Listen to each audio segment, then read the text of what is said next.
আজ আমরা দেখতে চলেছি 2017 সালে রিলিজ হওয়া একটি অসাধারণ মুভি, যার নাম হলো দ্য লাস্ট রেসিপি, যেখানে এমন একজন মাস্টার শেফকে দেখানো হয়েছে যার মধ্যে ছিল অসাধারণ একটি প্রতিভা।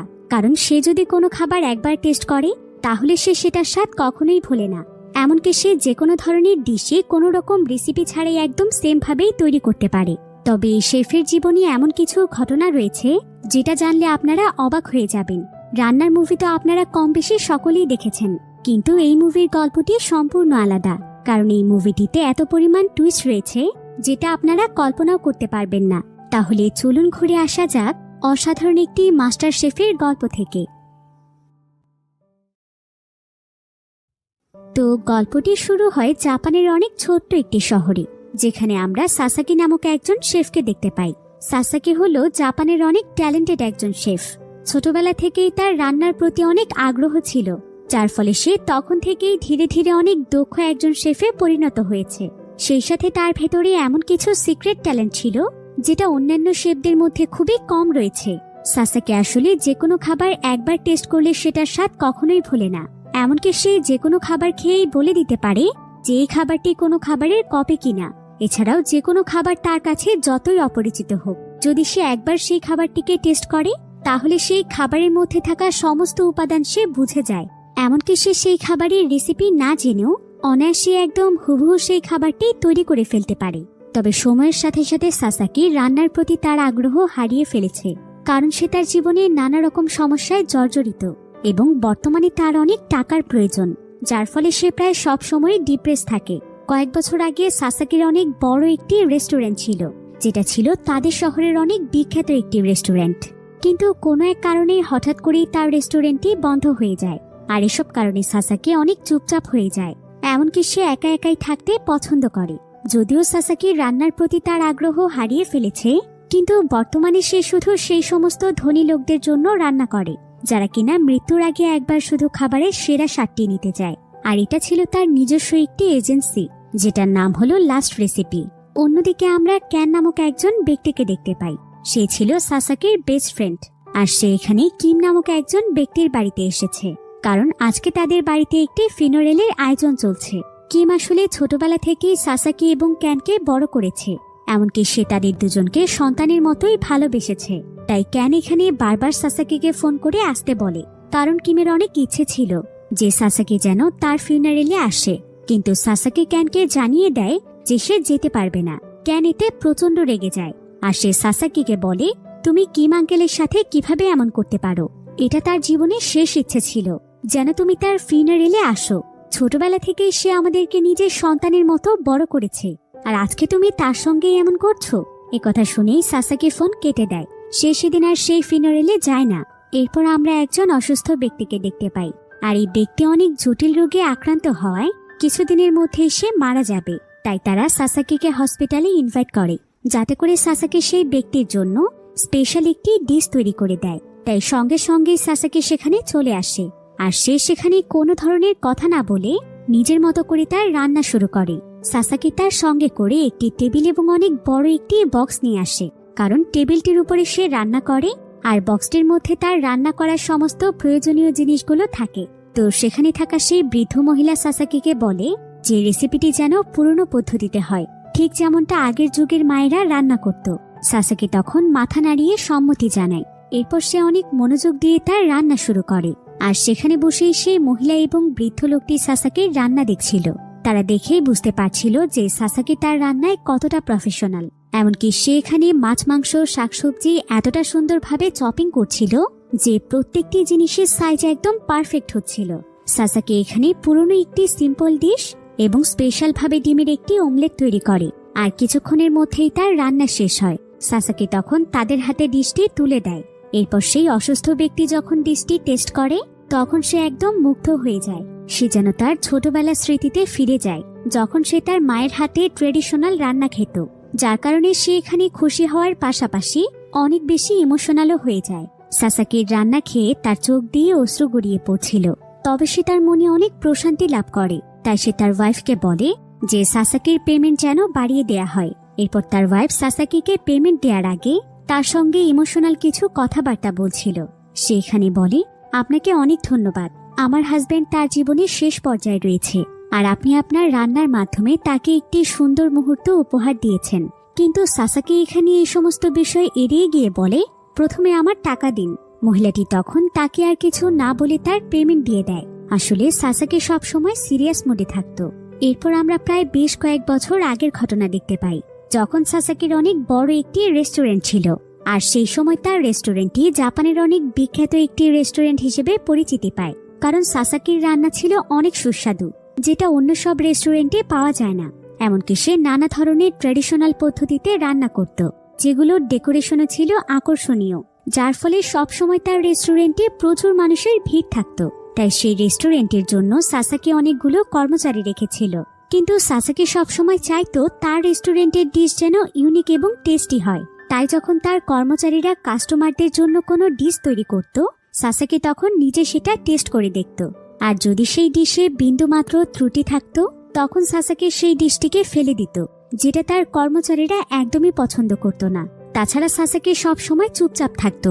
সে তার কর্মচারীদের সাথে ভালোমতো কথাই বলতো না, এমনকি সে তাদেরকে ডিরেকশনও দিত না যে তাদের আসলে কিভাবে কাজ করা উচিত। বরং খাবার খারাপ হলে সেটা সে ফেলে দিত। তাই সাসাকির এই সমস্ত আচরণের জন্য ধীরে ধীরে তার সমস্ত কর্মচারীরা তাকে ছেড়ে চলে যায়। আর এত বড় রেস্টুরেন্ট সে মেনটেন করতে না পারায় ধীরে ধীরে তার রেস্টুরেন্ট বন্ধ হয়ে যায়, যার ফলে সাসাকি বিশাল বড় এক আর্থিক সমস্যায় পড়ে, যেটার রেশ সে এখন পর্যন্ত কাটিয়ে উঠতে পারেনি। এরপর হঠাৎ করে একদিন রাতের বেলা চায়না থেকে সাসাকির কাছে একটি ফোন কল আসে, আর তাকে এখানে একটি লাস্ট রেসিপি তৈরি করার জন্য প্রায় $3 মিলিয়ন অফার করা হয়, কারণ এটার জন্য তাকে দেশের বাইরে যেতে হবে। আর যেহেতু এখন সাসাকির অর্থের অনেক প্রয়োজন ছিল, তাই সাসাকি তাদেরকে আর মানা করে না, বরং সে পরের দিন সকালবেলায় জাপান থেকে সোজা চায়না চলে যায়। এরপর সে ঠিক সেই জায়গাতেই পৌঁছে যায় যেখান থেকে তাকে ফোন করা হয়েছে।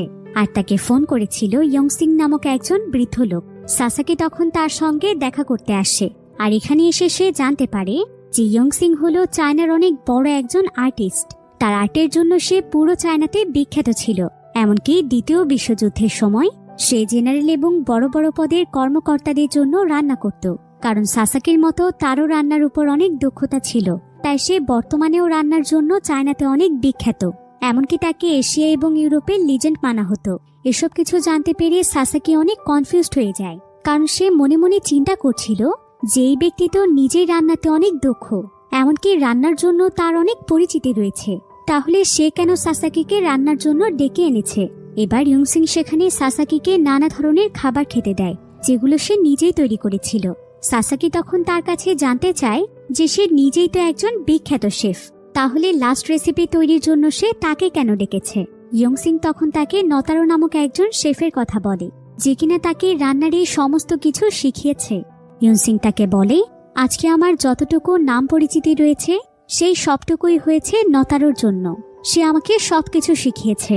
দ্বিতীয় বিশ্বযুদ্ধের সময় আমি মেঞ্চুরিয়া নামক একটি জায়গাতে ছিলাম, আর সেখানকার একজন নামকরা শেফ ছিল নতারো। এরপর একদিন নতারো সেখানকার সকলের জন্য প্রায় 120টি আইটেম রান্না করেছিল, তবে তার প্রত্যেকটি রান্নাই ছিল ভিন্ন ভিন্ন স্টাইলে। 120টি আইটেমের ফ্লেভার ছিল 120 রকমের। একটি আইটেমের সাথে আরেকটি আইটেমের কোনো মিল ছিল না। এমনকি তার প্রতিটি রান্নাই ছিল ট্রেডিশনাল পদ্ধতিতে, যেটা হয়তো আর কোনো শেফই পারবে না। এমনকি নাতারোর একটি সিক্রেট বুক ছিল, যেটা নাতারো ইয়ংসিংকে দিয়েছিল। তবে কোনো এক কারণে ইয়ংসিং সেই বুকটিকে হারিয়ে ফেলেছে, আর অনেক বছর ধরে নাতারোকেও সে কোথাও খুঁজে পায়নি। আর সেই সকল রেসিপির জন্যই আজকে সে এত বিখ্যাত। কিন্তু সাসাকি এখানে তাকে বলে, সবকিছু তো বুঝলাম, তবে আপনি আমাকে কেন ডেকেছেন? ইয়ংসিং তখন তাকে বলে, আমি তোমার ব্যাপারে শুনেছি যে তুমি জাপানের অনেক বিখ্যাত শেফ, আর তুমি নাকি রান্নাও করো ট্রেডিশনাল পদ্ধতিতে। তাই আমার কাছে মনে হয়েছে তুমি আমাকে সাহায্য করতে পারবে। আমি আসলে নতারোর সেই সমস্ত রেসিপিগুলোকে কালেক্ট করতে চাই। আমি জানি তুমি হয়তো সেগুলো আমাকে খুঁজে দিতে পারবে, কারণ তোমার রান্নার স্টাইলও একদম তার মতোই। আমি চাই তুমি সেই রেসিপি বুকটিকে খুঁজে বের করো। আর নতারো যেভাবে সেই 120টি আইটেম তৈরি করেছিল, আমি আমার মৃত্যুর আগে সেই আইটেমগুলো আরেকবার খেতে চাই, যেটা তুমি আমাকে খাওয়াবে। আর এটা হলো আমার জীবনের শেষ ইচ্ছে। কিন্তু সাসাকি প্রথমে এই ব্যাপারে রাজি হচ্ছিল না, কারণ এই কাজটি তার জন্য অনেক ডিফিকাল্ট। কিন্তু ইয়ংসিং যেহেতু অনেক ধনী মানুষ ছিল, তাই সে সাসাকিকে $3 মিলিয়নের জায়গায় $10 মিলিয়ন দিতে চায়। আর এই টাকাটি ছিল সাসাকির জন্য অনেক গুরুত্বপূর্ণ, কারণ সে যদি 10 মিলিয়ন টাকা পায় তাহলে সে তার রেস্টুরেন্টটিকে আবারও দাঁড় করাতে পারবে, এমনকি তার সমস্ত অর্থনৈতিক সমস্যা দূর হয়ে যাবে। তাই প্রায় অনেক সময় ধরে এসব কিছু চিন্তা ভাবনা করার পর সাসাকি তখন ইয়ংসিং এর কথায় রাজি হয়ে যায়। সে তার শেষ ইচ্ছেটি পূরণ করতে চায়, কিন্তু সে তার কাজ শুরু করার আগে পরামর্শ নেওয়ার জন্য তার বেস্ট ফ্রেন্ড ক্যানের সাথে দেখা করতে আসে, যাকে আমরা মুভির শুরুতেই দেখেছিলাম। আর সে ক্যানকে সমস্ত কিছু খুলে বলে যে সে চায়নার একজন বিখ্যাত শেফের কাছ থেকে একটি অফার পেয়েছে, যেটার মাধ্যমে সে অনেক বড় অঙ্কের টাকা পাবে, আর সেই টাকা দিয়ে সে তার সমস্ত সমস্যা দূর করতে পারবে। কিন্তু ক্যান তাকে এ ব্যাপারে কিছু বলার আগে তাকে কিমের কথা জিজ্ঞাসা করে যে সে কেন কিমের ফিনারেলে আসেনি, কারণ কিমি তাদেরকে ছোটবেলা থেকেই বড় করে তুলেছে, আর সেই মানুষটার ফিনারেলে সে কিভাবে না এসে পারল। কিমের কথা শুনে সাসাকির তার অতীতের কথা মনে পড়ে যায়। এরপর আমরা অনেক বছর আগের একটি ফ্ল্যাশব্যাক দেখতে পাই, যখন সাসাকি এবং তার বন্ধুরা একটি এতিমখানায় পড়ালেখা করত। তবে ছোটবেলা থেকেই তাদের দুই বন্ধুরই রান্নার প্রতি অনেক ইন্টারেস্ট ছিল, কিন্তু কিম কখনোই চাইতো না যে তারা রান্নার কাজে তাদের মূল্যবান সময় ব্যয় করুক। সে চাইতো তারা যেন পড়ালেখা করে অনেক বড় হয়। তবে তারা কিমকে বারবার বোঝানোর চেষ্টা করেছিল যে তাদের আসলে বড় একজন শেফ হওয়ার ইচ্ছে, কিন্তু যখন কিম কিছুতেই তাদের কথায় রাজি হচ্ছিল না, তখন 15 বছর বয়সে তারা দুই বন্ধু মিলে সেই এতিমখানা থেকে পালিয়ে যায়, যেটা মিস্টার কিম দেখতে পেয়েছিল। কিন্তু তারপরে সে অভিমান করে তাদের দুজনকে বাধা দেয়নি। তবে পরবর্তীতে ক্যান কিমের কাছে ফিরে এসেছিল, আর সে তাদের কাজের জন্য তার কাছে ক্ষমা চেয়েছিল।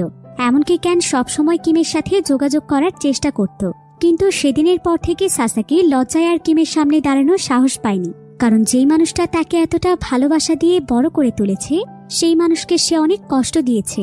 তাই সে কোন মুখ নিয়ে তার সামনে গিয়ে দাঁড়াবে, এই কারণে সে কখনোই তার সঙ্গে দেখা করেনি, আর সে তাদের ফিউনারেলেও যায়নি।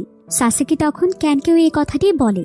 সে বলে, এতগুলো বছর ধরে যেই মানুষটির সামনে আমি একটিবারের জন্য যাইনি, তুমিই বলো তার ফিউনারেলে যাওয়াটা কি আমার জন্য ঠিক হতো? ক্যান বলে, সেটাও অবশ্য ঠিক। আচ্ছা যাই হোক, তুমি যে অফারটি পেয়েছো সেটা কিন্তু খারাপ নয়, তুমি চাইলে একসেপ্ট করতে পারো, আমার বিশ্বাস তুমি পারবে। ক্যানের কথা শুনে সাসাকি কিছুটা ভরসা পায়, আর সে এবার তার কাজ সম্পন্ন করতে চলে যায়। সে প্রথমে চায়নার গভর্নমেন্ট অফিসে আসে, কারণ সে সেখান থেকে নতারোর ব্যাপারে কিছু ইনফরমেশন সংগ্রহ করতে চাইছিল। সে জানতে পারে নতেরো ছিল সেই সময়কার একজন বিখ্যাত শেফ, আর সে দেশের বড় বড় পদের কর্মকর্তাদের জন্য রান্না করত। কিন্তু 1964 সালে সে রিটায়ার্ড হয়ে যায়। এরপরেই তাদের জন্য রান্নার দায়িত্ব পায় ইয়ংসিং। তো সাসাকি গভর্নমেন্ট অফিসে নতেরোর ব্যাপারে শুধু এইটুকু ইনফরমেশনই পায়, যেটা তার জন্য যথেষ্ট ছিল না। তাই সাসাকি নতেরোর ইনফরমেশনের ডায়েরিটি দেখতে থাকে, আর সেই ডায়েরির মধ্যে সে তাৎসুমি নামক একজন ব্যক্তির নাম জানতে পারে, আর তাৎসুমি ছিল সাসাকির বন্ধু। সাসাকি তখন সেখান থেকে তাৎসুমির অ্যাড্রেস নিয়ে সোজা তাৎসুমির বাড়িতে চলে যায়, কারণ তার কাছে মনে হচ্ছিল যে নতরের ব্যাপারে সেই তাকে সঠিক ইনফরমেশন দিতে পারবে। কিন্তু সেই বাড়িতে গিয়ে সে তাৎসুমিকে পায় না, বরং সেখানে তাৎসুমির ওয়াইফ ছিল। তো তার ওয়াইফ এখানে সাসাকিকে জানায় যে আজ থেকে প্রায় 15 বছর আগেই তাৎসুমি মারা গিয়েছে। তবে সেইখানে তাকে কামাতা নামক একজন ব্যক্তির কথা বলে, যে কিনা তাৎসুমি এবং নতেরোর কাজে হেল্প করত, আর সে এখনো বেঁচে আছে। তাই সাসাকি যদি তার কাছে যায় তাহলে হয়তো সে নতেরোর ব্যাপারে কোনো তথ্য পেতে পারে। সাসাকি তখন তার কাছ থেকে কামাতার অ্যাড্রেস নিয়ে সোজা চলে যায় কামাতার বাড়িতে। কামাতা আসলে একটি পাহাড়ি অঞ্চলে থাকে, যেখানে লোক সংখ্যা খুবই কম ছিল, আর সেখানকারই খুবই ছোট্ট একটি জায়গাতে বর্তমানে কামাতা একটি রেস্টুরেন্ট চালায়। তো সাসাকি সেখানে কামাতাকে তার পরিচয় দেয়, আর সে তার কাছে নতেরো তৈরি রেসিপির ব্যাপারে জানতে চায়। এমনকি সে তাকে বলে যে তার কাছে কি নতেরো সেই রেসিপি বুকটি আছে। কিন্তু কামাতা তাকে বলে নতেরোর কোনো রেসিপি বুকের ব্যাপারে সে কিছু জানে না, তবে সে তাকে এটা বলতে পারবে যে নতেরো আসলে কিভাবে তার রেসিপিগুলো তৈরি করত, কারণ সে একসময় নতেরোর সব কাজেই সাহায্য করত। তাই নতেরোর সমস্ত রেসিপি সে নিজেই দেখেছিল, আর সে এটা জানে যে নতেরো কিভাবে ধীরে ধীরে একজন বিখ্যাত শেফে পরিণত হয়েছে। সাসাকি তখন তার কাছে এই সমস্ত বিষয়ে জানতে চায়। কামাতা তখন তাকে বলে, সর্বপ্রথম নতেরোর সঙ্গে আমার দেখা হয়েছিল 1933 সালে, যেখানে একটি গভর্নমেন্ট অনুষ্ঠানে শেফদেরকে বাছাই করা হচ্ছিল, আর সেই অনুষ্ঠানেই নতেরো তার প্রেগনেন্ট ওয়াইফ চিজুকে নিয়ে এসেছিল। এরপর সেখানে উপস্থিত তাকো নামক একজন অফিসার নতেরোকে তাদের রান্নার জন্য সিলেক্ট করে, এবং তার হেল্পিং হ্যান্ড হিসেবে সিলেক্ট করা হয় কামাতাকে। এরপর তাকো এখানে তাদেরকে বলে যে আজকে তাদের অফিসে অনেক বড় কয়েকজন গেস্ট আসবে, তাই তারা যেন তাদের জন্য সবচাইতে বেস্ট রেসিপিগুলো রান্না করে, কারণ তারা আসছে ফ্রান্স থেকে। আর পুরো পৃথিবীতে তখন ফ্রান্সের রান্নাই সবচাইতে বিখ্যাত ছিল। তখন বলা হতো ফ্রান্সের রান্নার সাথে কোনো রান্নাই পেরে উঠবে না। কিন্তু তাকো চাইছিল নতরে এবং তার টিম যেন এমন কিছু রেসিপি তৈরি করে যাতে করে সবাই এটা বুঝতে পারে যে সবচাইতে ভালো রান্না শুধু ফ্রান্সে নয়, বরং তাদের দেশ জাপানেও হয়। এমনকি তাকো বেস্ট কিছু রেসিপির মাধ্যমে ভালো রান্নার ব্যাপারে তাদের দেশকেও পুরো বিশ্বের সামনে প্রেজেন্ট করতে চাইছিল। আর তারা এই মিশনটির নাম দেয় গ্রেট জাপান ইম্পেরিয়াল ফেস্ট। এটা ছিল তাদের একটি সিক্রেট মিশন। আর এই মিশনটির জন্যই তারা নতেরোকে সিলেক্ট করেছে, কারণ নতেরো প্যারিস থেকে কুকিংয়ের বিষয়ে অনেক কিছু শিখে এসেছে। তাই তার দেশীয় এবং আন্তর্জাতিক সমস্ত রান্নার বিষয়ে আইডিয়া ছিল। এরপর নতেরোকে স্পেশাল একটি কিচেন দেয়া হয়, যেখানে সবকিছু তার পছন্দ মতোই ছিল। এমনকি তাকে রান্নার জন্য সমস্ত উপকরণ এনে দেয়া হয়। এবার সেখানে নতেরোর সঙ্গে আরও একজন ছেলের পরিচয় করিয়ে দেয়া হয়, যে কিনা তাকে রান্নার উপকরণ গুছিয়ে দিতে সাহায্য করবে। আর এই ছেলেটিই ছিল ইয়ংসিং, যে কিনা সাসাকিকে হায়ার করেছে। তবে ইয়ংসিংও তখন রান্নার ব্যাপারে অনেক কিছুই জানত। সে তখন নতেরোকে বলে, আপনি আমাদের এখানে আজকে প্রথম জয়েন করেছেন, আমি কি আমার হাতে আপনাকে কিছু রান্না করে খাওয়াতে পারি? নতেরো এতে অনেক খুশি হয়। আর সে তাকে বলে, ঠিক আছে, তুমি তাহলে আমার এবং আমার ফ্যামিলির জন্য রান্না করো। আজকে দুপুরে আমরা তোমার রান্না খাবো। ইয়ংসিং তখন খুশি মনে রান্না করতে যায়। আর সে তরমুজের খোসা দিয়ে স্পেশাল একটি ডিশ তৈরি করে, যেটা কিনা ছিল তার নিজের এক্সপেরিমেন্টেই তৈরি। আর নতেরো যখন সেই ডিশটি টেস্ট করে তখন সে একদম মুগ্ধ হয়ে যায়, কারণ এই ডিশটি খেতে অনেক সুস্বাদু ছিল। এরপর তারা সবাই মিলে সেখানে যখন খাবার খাচ্ছিল, ঠিক তখনই নতেরো সেখান থেকে উঠে গিয়ে ইয়ংসিং এর সেই সেম ডিশটি তৈরি করে নিয়ে আসে। ইয়ংসিং এতে অনেক অবাক হয়ে যায়, কারণ এই ডিশটির স্বাদ একদম তার ডিশের মতোই ছিল। কিন্তু এই রেসিপিটি তার নিজের তৈরি করা, আর এই রেসিপির মধ্যে সে কিছু সিক্রেটও কাজে লাগিয়েছে। তাই সে এখানে অনেক অবাক হয়ে যায় যে নতেরো রেসিপি না জেনেই কিভাবে একদম সেম ডিশ তৈরি করতে পারলো। আসলে সাসাকির যেমন একটি সিক্রেট ট্যালেন্ট রয়েছে যে সে যে কোনো খাবার একবার টেস্ট করলেই সেই খাবারের সমস্ত উপকরণ বুঝে যায়, আর সে একদম সেম ভাবে সেই খাবারটি তৈরি করে ফেলতে পারে। তো এই একই গুণ ছিল নতেরোর মধ্যেও। তাই সেও একবার যেই খাবার টেস্ট করত সেটা সে সঙ্গে সঙ্গেই তৈরি করতে পারত। আর এই গুণটি সে অনেক বছরের পরিশ্রমের মাধ্যমে অর্জন করেছে। তো ইয়ংসিং যখন নতেরোর এই ট্যালেন্টের ব্যাপারে জানতে পারে, তখন সে তার কাছে থাকা সমস্ত সিক্রেট রেসিপিগুলো তাকে বলে দেয়। আর তারা সবাই মিলে একটি টিমে কাজ করে নতুন নতুন আইটেম তৈরি করতে থাকে। প্রথমে নতেরো, ইয়ংসিং এবং কামাতা মিলে একসঙ্গে কাজ করছিল। এরপর একদিন নতেরো এক্সপেরিমেন্টের জন্য মাছ এবং মাংসের স্লাইসের মধ্যে রাইস ব্যবহার করে একটি ডিশ তৈরি করে। আর এই ডিশটির মধ্যে নতেরো এশিয়া এবং ইউরোপের দুটো স্বাদই মিক্স করেছিল, যেটা সেই সময় অনেক পপুলার হয়ে যায়, কারণ এই ডিশটির স্বাদ ছিল অতুলনীয়। এরপর আমরা বর্তমান সময়কে দেখতে পাই, যেখানে কামাতা সাসাকিকে ঠিক সেই ডিশটি রান্না করে খেতে দেয়, যেটা স্পেশাল ভাবে নতেরো তৈরি করেছিল। কিন্তু সাসাকি যখন ডিশটি টেস্ট করে তখন তার কাছে একদমই ভালো লাগে না, কারণ ডিশটির মধ্যে কামাতা লবণ কম দিয়েছিল। এরপর আমরা আবারও নতেরোকে দেখতে পাই। নতেরো আসলে সবকিছুই একদম পারফেক্ট ভাবে করত, কিন্তু যদি কোনো ডিশে বিন্দুমাত্র ভুল থাকতো অথবা টেস্টের দিক দিয়ে যদি একটু কমতি থাকতো, তাহলে সেটাকে সে ফেলে দিত। এরপর নতেরো নতুন একটি স্পেশাল ডিশ তৈরি করে প্রথমবারের মতো সেখানকার অফিসার টাকোকে তার ডিশটি টেস্ট করতে দেয়। আর যখন টাকো তার তৈরি ডিশটি টেস্ট করে তখন তার কাছে ডিশটি অনেক পছন্দ হয়। তাই তখন সে নতেরোর উপর অনেক ইমপ্রেস হয়। আর সে নতেরোকে বলে, আমি এবার একদম নিশ্চিত হলাম যে আমরা আমাদের মিশনে সাকসেসফুল হব, কারণ এরকম স্বাদের কয়েকটি ডিশ তৈরি করতে পারলেই আমরা আমাদের মিশন কমপ্লিট করতে পারবো। আর আমি জানি তুমি নিশ্চয়ই সেটা পারবে, তাই আমি চাই এই ধরনের আরো বেশ কয়েকটি ডিশ তুমি তৈরি করো। নতেরো এতে অনেক অনুপ্রেরণা পায়, আর সে দিনরাত নতুন ডিশ তৈরি করতে ব্যস্ত হয়ে পড়ে। এদিকে নতেরোর ওয়াইফ জিজু কোনো কাজ না থাকার কারণে সে ফুড ফটোগ্রাফি শুরু করে। এমনকি এর পাশাপাশি সে নতেরোর তৈরি রেসিপিগুলো লিখতে শুরু করে, আর এতে করে খুব সুন্দরভাবেই তার সময় কেটে যায়। অন্যদিকে সেখানে আরো একজন শেফ ছিল, যে কিনা মিলিটারি সেকশনের জন্য রান্না করত, তবে তার নতেরোর কিচেনে প্রবেশ করা অ্যালাউ ছিল না। তো সেই শেফের আবার ছোট্ট একটি ছেলে রয়েছে, যার নাম ছিল জিসাং। তবে জিসাং এবং তার বাবা ছিল অনেক ফ্রি মাইন্ডেড। তারা যে কোনো মানুষের সঙ্গে মিশতে অনেক পছন্দ করত। তাই যখনই তাদের কোয়ার্টারে নতুন কোনো মানুষ আসত তখন তারা তাদের সঙ্গে পরিচয় হতে চাইত এবং তাদের দেশ, কালচার আর তাদের রান্নাবান্না সম্পর্কে জানতে চাইত। যার কারণে অল্প দিনের মধ্যেই সকলের সঙ্গে তাদের বন্ধুত্বপূর্ণ সম্পর্ক তৈরি হয়ে যেত। তাই প্রতিবারের মতোই জিসাং এবং তার বাবাও খুব অল্প সময়ের মধ্যেই নতরে এবং তার টিমের সাথে একদম ফ্রি হয়ে যায়। আর তারা সবাই মিলে এবার একসঙ্গে মিলে কাজ শুরু করে। প্রতিনিয়ত তারা যার যার অভিজ্ঞতা এবং আইডিয়ার মাধ্যমে নতরকে নতুন রেসিপি তৈরি করতে সাহায্য করত। এভাবে করে তারা সেখানে প্রায় 120টি রেসিপি তৈরি করে ফেলে, যে রেসিপিগুলো সাধারণত 4টি আলাদা আলাদা সিজনে তৈরি করা হয়। তাদের জন্য সেখানে স্পেশাল একটি দেয়াল ছিল, যেটা সম্পূর্ণ দেয়ালে তারা তাদের রেসিপিগুলোকে সংগ্রহ করে রেখেছে। আর এই 120টি রেসিপির মাধ্যমে তাদের সম্পূর্ণ দেয়ালটি পূর্ণ হয়ে যায়, যার ফলে নতরো টিমের সবাই মিলে সেলিব্রেট করতে থাকে। তারা বিশ্বের প্রায় সমস্ত খাবারগুলোর উপর রিসার্চ করে স্পেশালভাবে এই 120টি আইটেম তৈরি করেছিল, যার ফলে তারা তাদের এই সফলতাকে সেলিব্রেট করতে থাকে। কিন্তু নতরো সেখানে সেলিব্রেট না করে সেই দেয়াল থেকে বেশ কিছু রেসিপি সরিয়ে ফেলে। আসলে এই দেয়ালে এভারেস্ট টেস্টের যে রেসিপিগুলো ছিল, নতরো সেগুলোকে সরিয়ে ফেলেছে।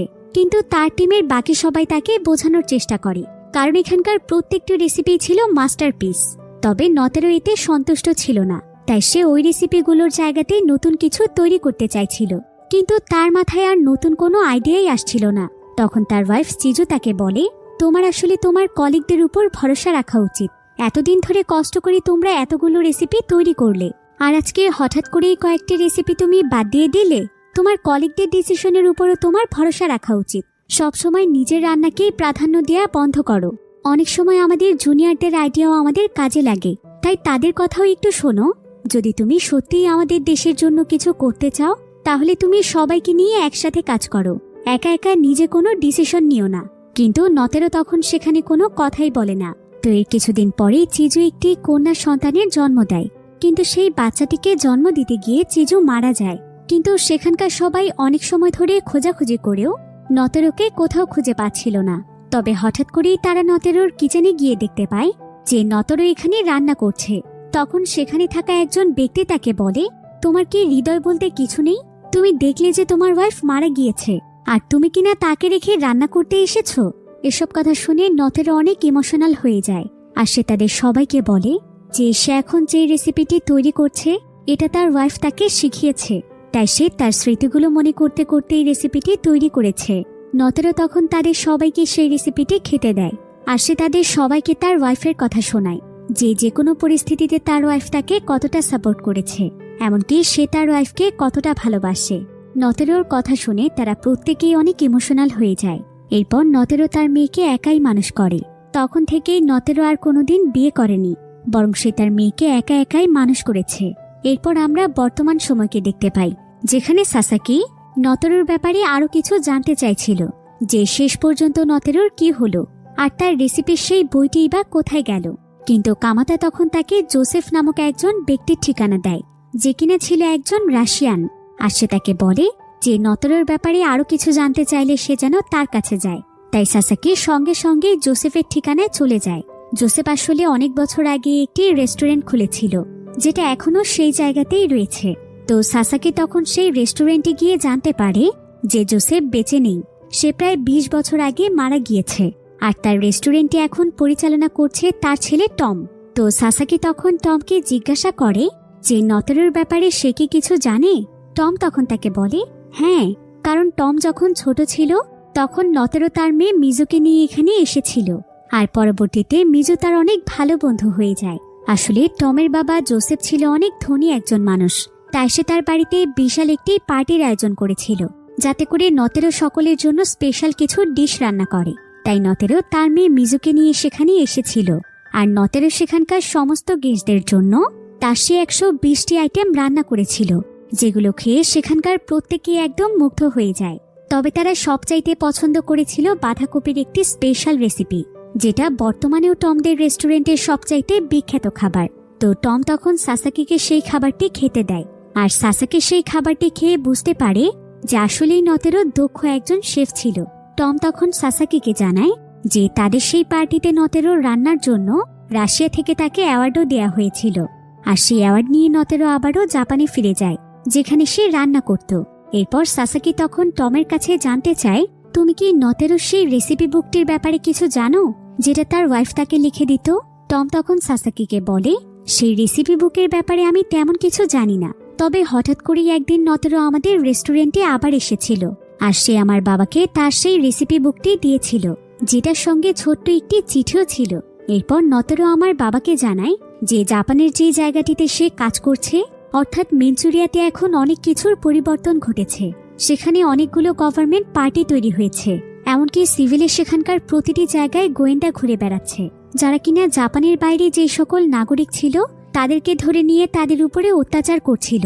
আর হঠাৎ করে একদিন নতেরো জানতে পারে যে তার সঙ্গে ইয়ংসিং নামক যে ছেলেটি কাজ করত সেও নাকি ওই সমস্ত দলেরই লোক, এমনকি সে নাকি নতেরোর সিক্রেট রেসিপিগুলোকে বাহিরে বিক্রি করে দিচ্ছিল। তাই সে তার উপর রেগে গিয়ে তাকে সেখান থেকে বের করে দেয়। এরপর টম সাসাকিকে আরও জানায় যে নতেরো তার বাবার কাছে যে রেসিপি বুকটি দিয়ে গিয়েছিল সে নাকি সেই বইটিকে আবার ইয়ংসিংকে দিয়ে দিতে বলেছিল। তাই পরবর্তীতে জোসেফ ইয়ংসিংকে রেসিপি বুকটি দিয়ে দেয়। এসব কিছু শুনে সাসাকি অনেক কনফিউজড হয়ে যায়, কারণ নতেরোই তো তাকে বের করে দিয়েছে, তাহলে সেই আবার কেন ইয়ংসিংকে সেই রেসিপি বুকটি দিতে চাইবে। এসব কিছু জানতে পেরে সাসাকি অনেক অবাক হয়ে যায়, কারণ চায়নাতে তাকে যে ব্যক্তি নিয়ে এসেছে সেই ব্যক্তিই তো হলো ইয়ংসিং, তাহলে সে তো নিজেই সব রেসিপি জানে। তবে যদি সেটাই হয় তাহলে ইয়ংসিং সাসাকিকে কেন এখানে নিয়ে এসেছে, আর সে কেনই বা তাকে নতেরোর রেসিপিগুলো খুঁজে বের করতে বলেছে।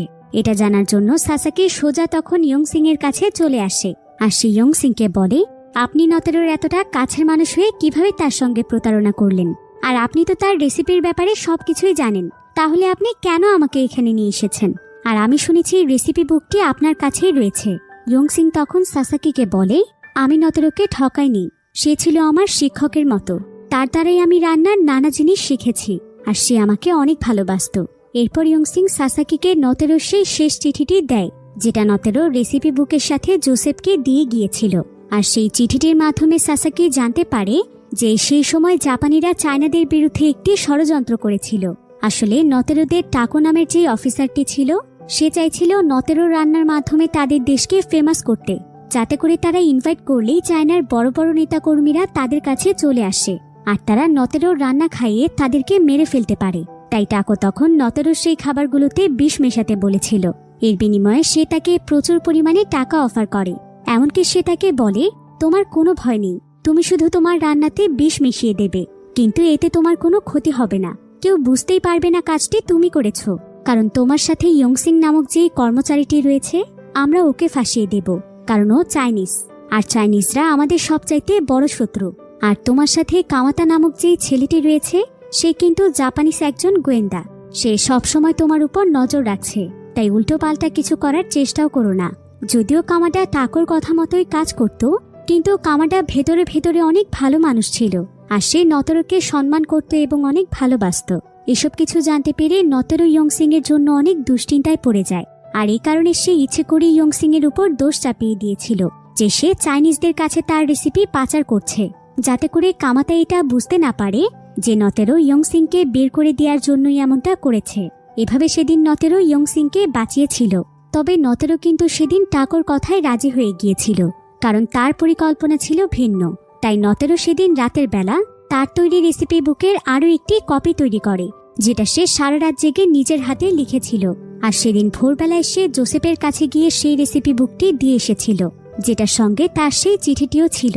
এরপর সে টাকো এবং জাপানিজদের অন্যান্য অফিসারদের সামনে আসে তাদেরকে জানিয়ে দেয় যে সে তাদের অফারে রাজি নয়, আর সে তাদের সকলের সামনে তার বাকি একটি রেসিপি বুক জ্বালিয়ে দেয়। এতে করে টাকো এবং তার লোকদের সমস্ত পরিকল্পনা ফেল হয়ে যায়, যার ফলে তারা নতেরোর উপর অনেক রেগে যায়। তাই নতেরোকে গ্রেফতার করে সেখান থেকে কারাগারে নিয়ে যাওয়া হয়, আর টাকো সঙ্গে সঙ্গে সেখানে নতেরোকে গুলি করে মেরে ফেলে, কারণ কামাতা ভয়ে কিছু না বললেও সে নতেরোকে অনেক ভালোবাসত, আর সে নতেরোকে বাঁচাতে চাইছিল। এদিকে এই সমস্ত দৃশ্য দেখতে পায় জিসাংয়ের বাবা, অর্থাৎ সেই শেফ যে তার ছেলেকে নিয়ে এখানে কাজ করত। তাই সে নতেরোর মেয়ে মিজো এবং তার ছেলে জিসাংকে নিয়ে সেখান থেকে পালিয়ে যায়। আর কিছুদিনের মধ্যেই জাপানে ভয়ানক এক যুদ্ধ শুরু হয়। তাই জিসাংয়ের বাবা জিসাং এবং মিজোকে নিয়ে জাপান থেকে সোজা চায়নাতে গিয়ে থাকতে শুরু করে। এভাবেই জিসাং এবং তার বাবাই হয়ে ওঠে মিজোর পরিবার। মিজো জিসাংয়ের বাবাকেই বাবা বলে ডাকত, আর জিসাংও মিজোকে একদম নিজের ছোট বোনের মতোই ভালোবাসত। এভাবেই তাদের ছোট্ট একটি পরিবার গড়ে ওঠে। অন্যদিকে ইয়ংসিং সেই সময় চায়নাতে ফিরে এসেছিল, আর সে ধীরে ধীরে তার রান্নার মাধ্যমে চায়নাতে অনেক পপুলার হয়ে ওঠে। এমনকি ধীরে ধীরে অনেক বড় বড় ব্যক্তিদের সাথে তার সম্পর্ক গড়ে ওঠে। তাই সে অল্প দিনের মধ্যেই অনেক প্রভাবশালী হয়ে যায়। এরপর সাসাকি তখন ইয়ংসিং এর কাছে জানতে চায় যে পরবর্তীতে মিজু এবং জিসাং এর কি হয়েছিল। ইয়ংসিং তখন তাকে জানায় যে তখন থেকে প্রায় অনেক বছর পর সে মিজু এবং জিসাংদের ঠিকানা বের করতে সক্ষম হয়, কারণ সে চায়নাতেই থাকতো। এরপর সে যখন তাদের বাড়িতে যায় তখন সে দেখতে পায় যে মিজু অনেক বড় হয়ে গিয়েছে আর মিজুর একটা ছোট বাচ্চাও আছে। এরপর সে মিজুর কাছ থেকে জানতে পারে যে তার বাবা অর্থাৎ জিসাং এর বাবা মারা গিয়েছে আর সে এখন জিসাং এর সাথেই থাকে। এমনকি মিজুর হাজবেন্ডও নাকি একটি কার অ্যাক্সিডেন্টে মারা গিয়েছে, অর্থাৎ সে এখন একজন সিঙ্গেল মাদার। তবে তার বড় ভাই জিসাংই তার এবং তার বাচ্চার দেখাশোনা করে। এরপর ইয়ংসিং মিজুকে তার বাবার লেখা সেই রেসিপি বুকটি দিয়ে যায় আর সে তাকে জানায় যে এটা তার বাবা নতেরো নিজের হাতে লিখেছে আর এই রেসিপি বুকটির মাধ্যমে সে চায়নার একজন বিখ্যাত শেফও হয়েছে। মিজু তখন তার বাবার লেখা বইটি পেয়ে অনেক ইমোশনাল হয়ে যায় আর সে প্রতিজ্ঞা করে যে বইটিকে সে সারা জীবন আগলে রাখবে।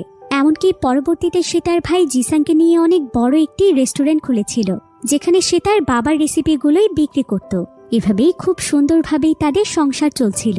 কিন্তু হঠাৎ করেই একদিন তাদের রেস্টুরেন্টে আগুন লেগে যায় আর রেস্টুরেন্টের ভেতরেই মিজুর বাবার লেখা সেই রেসিপি বুকটি ছিল। তাই মিজু তখন সেই রেসিপি বুকটিকে বাঁচাতে গিয়ে সেখানেই আগুনে পুড়ে মারা যায়। তবে সে রেসিপি বুকটিকে বাহিরে ছুঁড়ে মেরেছিল, তাই রেসিপি বুকটি বেঁচে যায়, যেটা পরবর্তীতে মিজুর ভাই জিসাং এর কাছেই ছিল। এরপর মিজুর সন্তানের সমস্ত দায়িত্ব এসে পড়ে জিসাং এর উপর। জিসাং তখন এতিম বাচ্চাদের জন্য একটি এতিমখানা খোলে যেখানে সে মিজুর সন্তানের মতো ছোট ছোট এতিম বাচ্চাদেরকে লালন পালন করত। আর এই সমস্ত ঘটনা জানতে পেরে সাসাকির মাথায় যেন আকাশ ভেঙে পড়ে, কারণ তার আর বুঝতে বাকি থাকে না যে মিজু সেই ছোট বাচ্চাটি হলো সে নিজেই, অর্থাৎ মিজু ছিল তার মা। আর সে যে এতিমখানাটিতে বড় হয়েছে সেটা তার আঙ্কেল জিসাংয়েরই ছিল। আর ইয়ংসিং সাসাকিকে ইচ্ছে করে এই কাজটি দিয়েছিল যাতে করে সাসাকি তার পরিবারের ইতিহাসের উপরে রিসার্চ করতে পারে আর সে তার পরিবার সম্পর্কে সমস্ত কিছু জানতে পারে। আর নতেরোর মতো একজন মহান মানুষের কথাও সে যেন জানে।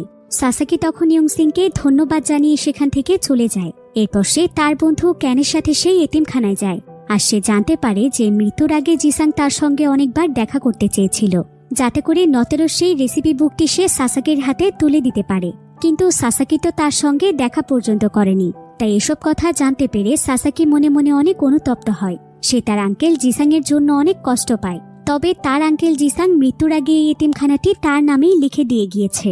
আর এতগুলো বছর ধরে সে সাসাকির কাছ থেকে সবকিছু এ কারণেই লুকিয়েছে যাতে করে সাসাকির রান্নার প্রতি কোনো আগ্রহ তৈরি না হয়। কারণ সে যদি আগেই জানতো যে তার বংশের সবাই রাঁধুনি ছিল তাহলে সে আরো বেশি অনুপ্রাণিত হয়ে যেত। কিন্তু জিসাং এটা কখনোই চাইতো না যে সাসাকির পরিণতিও তাদের পরিবারের বাকি সদস্যদের মতো হোক। তাই সে তার কাছ থেকে সবকিছু লুকিয়ে রেখেছিল।